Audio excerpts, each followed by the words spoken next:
శ్రీ మాత్రే నమః. మీ ఆరోగ్య సమస్యలకు ఈ రోజే సమాధానం దొరకబోతోంది.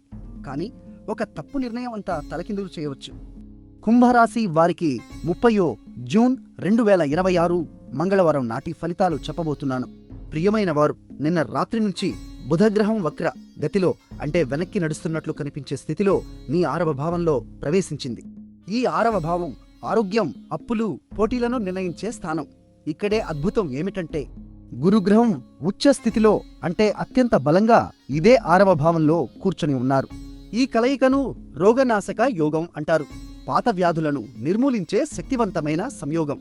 బుధ వక్రం వల్ల పాత ఆరోగ్య సమస్యలు మళ్లీ తలెత్తవచ్చు. కానీ ఉచ్చ గురువు వల్ల సరైన డాక్టర్ లేదా చికిత్స తప్పక దొరుకుతుంది. ఈ రోజు మీ అదృష్ట సంఖ్య 7, ఆకుపచ్చ రంగు ధరిస్తే శుభ ఫలితాలు పెరుగుతాయి. అయితే జాగ్రత్త, బుధవక్రంలో కొత్త ఔషధాలు మొదలు పెట్టడం, ఆరోగ్య బీమా మార్చడం వంటి ముఖ్యమైన నిర్ణయాలు తొందరగా తీసుకోకండి. ఈ రోజు పూర్వాషాఢ నక్షత్రం అజేయత్వానికి ప్రతీకగా నిలిచే నక్షత్రం మీ ధైర్యాన్ని పెంచుతోంది.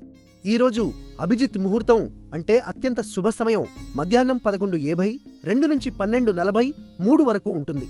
రాహుకాలం అంటే అశుభ సమయం మధ్యాహ్నం 3:30, 1 నుంచి 5:08 వరకు ఉంటుంది. ఈ సమయంలో కొత్త పనులు మొదలు పెట్టకండి.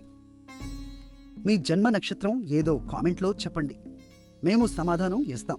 వీడియో నచ్చితే లైక్ చేయండి, షేర్ చేయండి, మా ఛానల్ను సబ్స్క్రైబ్ చేయండి. ఓం శుక్రాయ నమః అని 3 సార్లు జపించి శ్రీ హనుమంతుని ప్రార్థన చేయండి. మంగళవారం ఆయన ఆశీర్వాదం మీకు రక్షణ కల్పిస్తుంది.